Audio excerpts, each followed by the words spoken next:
Ça va commencer dans 3, 2, 1. Binge audio. Le premier de nos exercices, c'est tout simplement prendre conscience que nous avons un corps et le placer au centre de notre attention. Je me souviens très bien de mes premières méditations et mes premières séances, très agacée par cette voix qui était très calme par rapport à moi qui était très nerveuse et très stressée. Il s'agit de nous poser. Et c'est vrai qu'à 15 ans, c'était pas très emballant la méditation et je voyais pas ce qu'il y avait vraiment ce que ça pouvait apporter. Puisque finalement, la respiration, c'est l'interface parfaite entre le corps et l'esprit.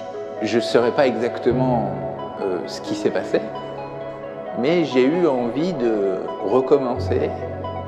Donc on commence à rentrer en contact avec notre corps. Chez moi, en me disant, il y a quelque chose là. Il y a quelque chose que j'ai envie de regarder là. Il y a quelque chose, je ne sais pas si ça me fait du bien ou pas de bien. Mais en tout cas, ça ne me fait pas de mal.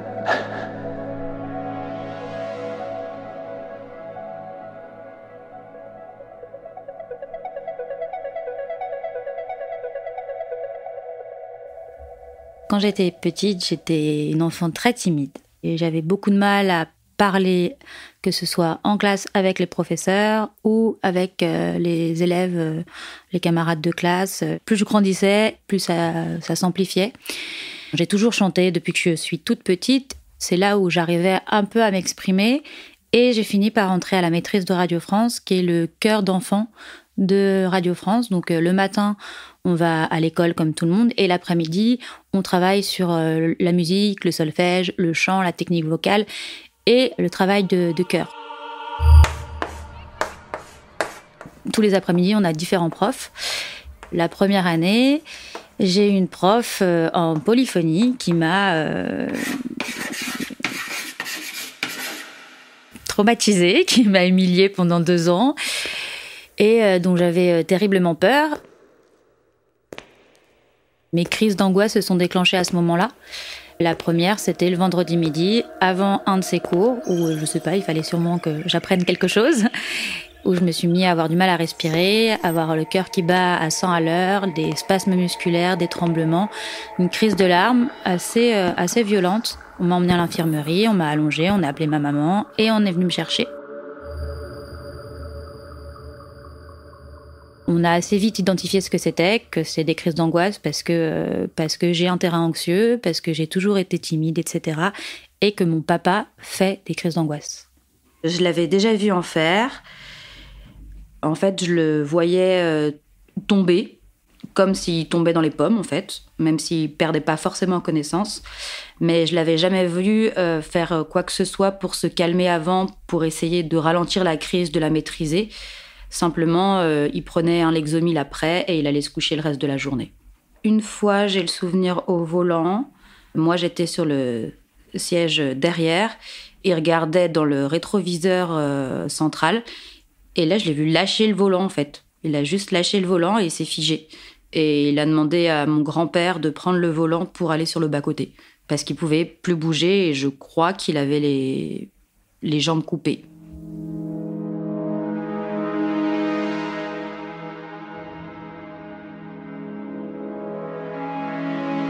En dehors des crises d'angoisse, je somatisais énormément, pour un oui, pour un non.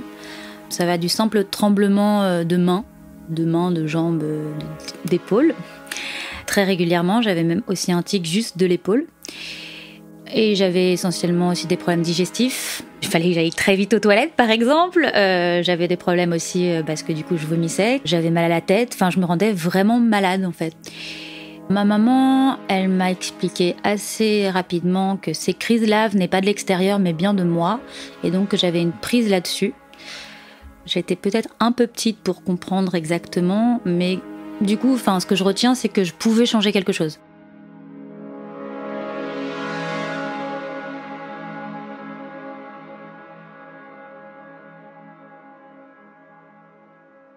Elle m'a emmenée voir des magnétiseurs. Je ne sais pas trop si ça a vraiment changé quelque chose. Je la suivais dans des cours de yoga aussi de temps en temps. Ça me faisait du bien comme ça, parce que comme n'importe quoi peut faire du bien comme activité sportive.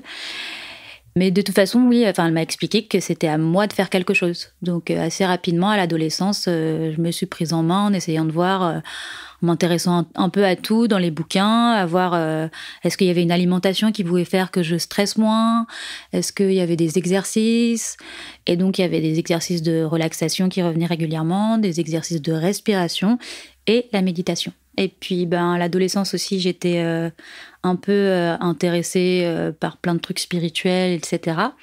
J'avais lu des trucs sur l'hindouisme, sur le bouddhisme, et des témoignages sur la méditation, pas spécialement dans l'optique forcément d'en faire, et pas forcément dans l'optique de calmer mes angoisses, mais parce que ça m'intéressait. Et au début, j'avais l'impression que c'était un monde inconnu, merveilleux, qui allait s'ouvrir à moi. J'avais envie d'un voyage, quoi. Et je sais pas trop pourquoi je m'y suis mise. J'avais envie d'essayer, comme, je sais pas, t'as envie d'essayer de faire un gâteau, quoi. En fait, dans la méditation, il y a un principe qui est de pas s'accrocher à ses pensées, mais les laisser couler autour de soi. Donc, on peut fixer un objet, ça aide à pas s'accrocher aux pensées, comme ça, c'est à l'extérieur de soi.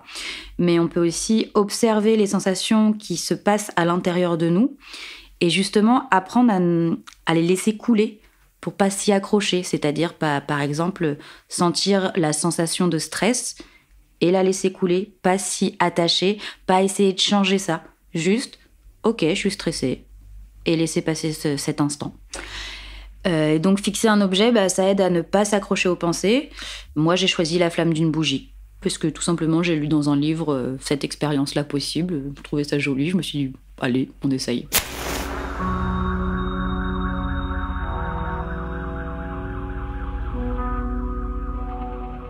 Donc la première fois où je fais de la méditation, je suis assise en tailleur, je suis en train de regarder ma bougie, en train de me concentrer dessus, il y a plus que ça qui est important. Peu à peu, il y a eu un calme qui s'est installé. Vraiment, j'ai senti que le flot de mes pensées se calmait comme il s'était jamais calmé en fait. Donc j'avais juste à suivre cette bougie, comme si j'avais rien d'autre à faire en fait. Et en fait, il y a ma mère qui rentre en trombe dans ma chambre en hurlant. Mais c'est pas possible, mais qu'est-ce que tu fais? Qu'est-ce que tu fais dans le noir? Je t'appelle, tu dois venir manger, quoi. Parce que ça fait un quart d'heure qu'elle m'appelle. Je pense pas que ça faisait un quart d'heure, mais... Et en fait, je l'avais juste pas entendu. Et pour pas entendre ma mère, faut y aller quand même.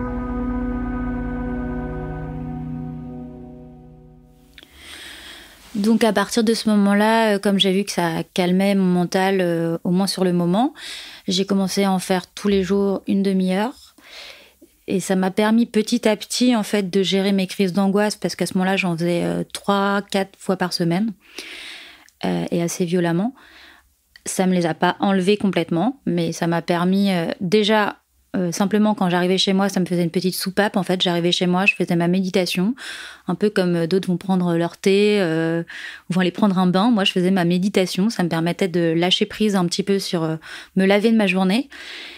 Et surtout, ça m'a permis après de pouvoir un peu mieux gérer mes crises quand elles arrivaient, quand je sentais des symptômes arriver. Sentir les sensations et me dire ok, d'accord, ça peut arriver, mais aussi je peux juste laisser passer les symptômes et pas m'y accrocher, pas m'y attarder, pour pas laisser trop de place à la crise et pour que la crise passe de façon moins violente, ce qui fait que parfois même je peux avoir une crise sans que ça se voit. Donc j'ai continué à faire ma méditation une demi-heure par jour, mais juste avec ma flamme de bougie, pas autrement, parce que c'était comme ça que ça me convenait à moi à ce moment-là. Et puis au fur et à mesure du temps, j'ai un peu arrêté. J'en faisais un peu moins, peut-être parce que j'allais mieux, peut-être parce que j'en avais moins besoin, j'en ressentais moins le besoin. Et puis il y a la vie qui prend aussi plus de place, le fait de partir de chez ses parents, je suis partie tôt, j'avais d'autres choses à gérer. Et c'est vrai que quand je suis rentrée dans l'âge adulte, quand je suis partie de chez mes parents, au début, j'ai pas refait de méditation. Donc, début de l'âge adulte, je fais un parcours artistique qui m'emmène jusqu'au théâtre, dans une école de théâtre, avec un prof à un moment donné qui nous fait faire de la méditation. Donc on se met tous en cercle, on va chercher nos magnifiques petits coussins de méditation achetés pour l'occasion. On se met en tailleur dessus. Il nous demande de poser les mains sur les genoux, de fermer les yeux, de détendre tout le visage, d'avoir un léger sourire sur les lèvres et de nous concentrer sur notre respiration. Et moi, ça fait tout le contraire en fait.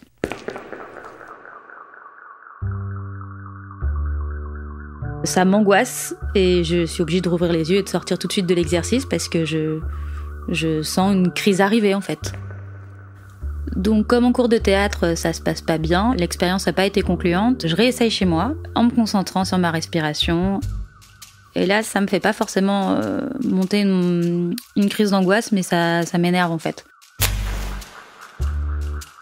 En plus, on nous demande de l'observer sans agir dessus et je comprends pas comment est-ce qu'on peut observer sans agir. Ça m'énerve. Ça marche pas. Peut-être parce que je le fais pas pour moi, peut-être ou pour faire plaisir à mon prof, mais du coup, j'en reste là. Donc après cette expérience-là, en fait, la méditation, je laisse un peu tomber. Je le fais un petit peu occasionnellement pour me détendre, plus sous forme de relaxation et de body scan. C'est une méditation guidée, donc il y a un audio. Et en fait, il nous guide en nous disant tout ce qu'on doit faire. Et on part de la tête vers les pieds ou des pieds vers la tête, comme si on faisait vraiment un scan de tout notre corps pour appréhender toutes les sensations qu'on a dans notre corps et détendre tout notre corps. Contrairement à ce qui se passe en théâtre, là, ça me fait du bien parce que j'ai une voix qui ne me juge pas parce que c'est une voix qui est enregistrée. Donc, je suis en sécurité, je suis chez moi, je l'ai choisie. Je ne suis pas uniquement moi-même, en fait. Je peux me concentrer un petit peu sur la voix de la personne qui parle et du coup, ça m'empêche de me perdre en moi-même. Donc, je continue à faire des body scans de temps en temps. Pas de façon très assidue parce que ça demande quand même une certaine discipline et une envie, une discipline que je n'ai pas. Et seulement l'anxiété, elle est toujours là et elle grandit. Je fais de plus en plus de crises d'angoisse et il y a un lien entre anxiété et dépression, anxiété.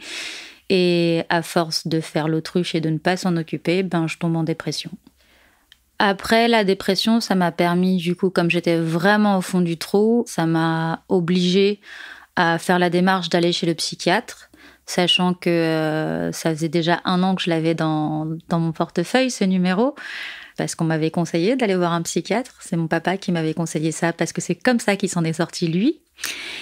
Et donc, au bout d'1 an, donc à cause de cette dépression, puisque là, j'avais vraiment plus rien à perdre, j'ai fini par passer le pas et aller chez le psychiatre, qui là m'a diagnostiqué syndrome d'anxiété généralisée avec phobie sociale et troubles paniques associés. Et donc là, il me propose exactement le même traitement que mon papa, donc ça me fait pas vraiment peur parce que c'est une sorte d'antidépresseur mais à très petite dose qui va donc m'aider à gérer mes crises d'angoisse. Et bien sûr aussi, il faut que je fasse un travail en psychothérapie à côté.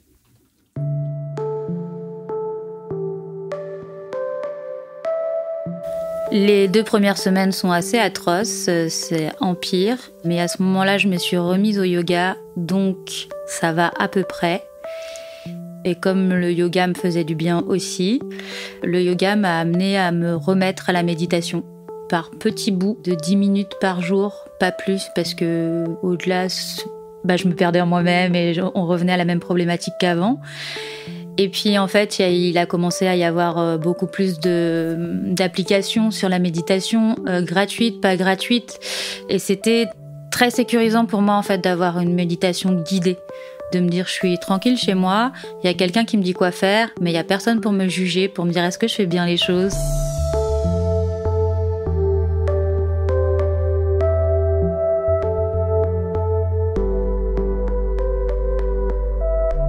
Au début, moi, je parlais pas de la méditation aux autres parce que j'avais peur d'être jugée, en fait.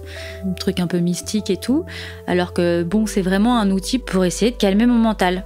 Et puis finalement, petit à petit, en fait, comme je suis en train de chercher tout ce que je peux pour aller mieux, dans mon petit protocole à moi, il y a effectivement les médicaments, ma psychothérapie, du yoga et de la méditation. qui redevient quotidienne dans ma vie. Au début que 10 minutes, et puis un petit peu plus au fur et à mesure, j'allonge. Alors je vais pas dire que j'ai fait quotidiennement 10, 20, 30 minutes par jour, mais ça redevient très régulier et de plus en plus long.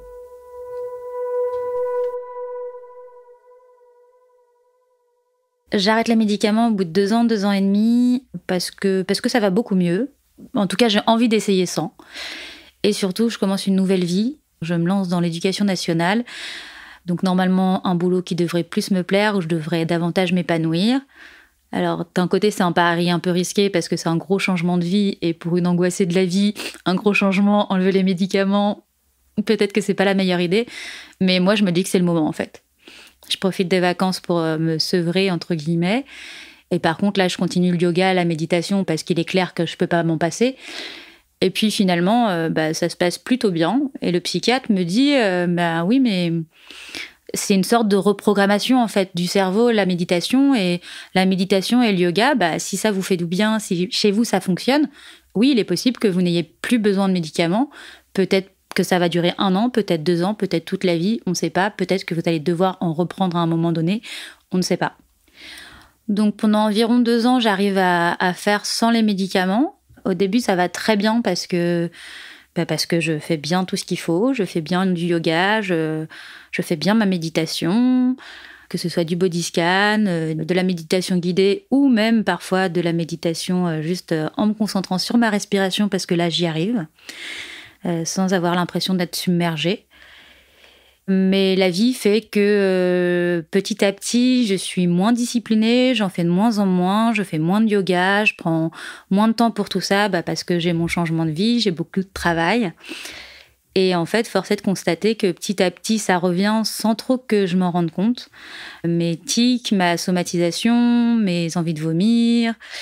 Tous ces problèmes-là reviennent, même en fait, c'est mes collègues qui me font remarquer que je tremble énormément et que j'ai des tics même au niveau du visage.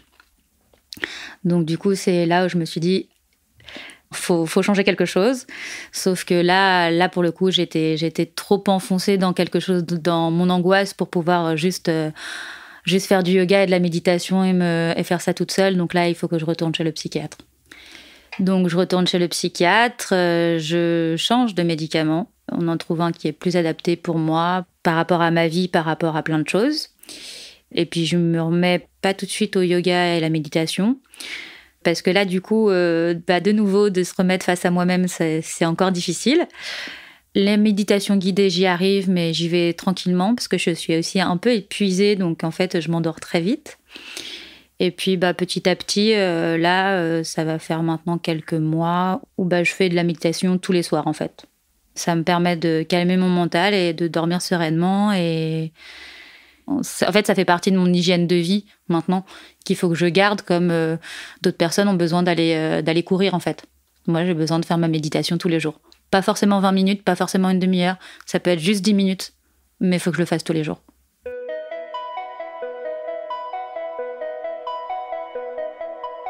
Maintenant, je suis à peu près stabilisée en termes de crise d'angoisse, j'en fais plus du tout. J'ai beaucoup moins de symptômes, j'ai plus de tics. C'est beaucoup aussi grâce aux médicaments, là pour le coup, je peux pas dire le contraire. Mais il y a aussi le fait que dans mon hygiène de vie, il faut qu'il y ait du sport et il faut qu'il y ait la méditation. Et par exemple, l'autre fois, j'avais un date et j'étais un peu prise d'angoisse comme n'importe qui, j'imagine quand même. J'ai fait une petite séance avant d'y aller. Ou quand à des moments de ma journée aussi, je sens que je suis un peu submergée et que c'est possiblement mes élèves qui vont en faire les frais. Je fais une petite méditation de 10 minutes. Donc la méditation, en fait, pour moi, c'est pas quelque chose de mystique, c'est pas quelque chose de religieux.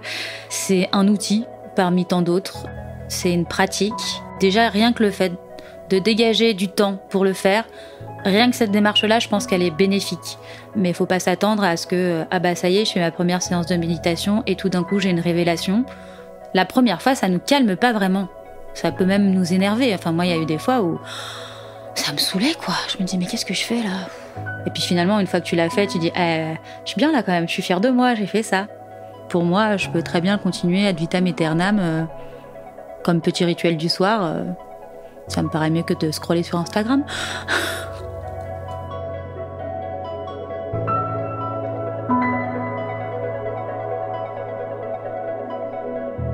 Après la pluie est un podcast de Binge Audio. Entretien mené, enregistré et monté par Lola Berthet. Réalisation, Paul Berthiaud. Production, Naomi Titi. Coordination éditoriale, David Carzon.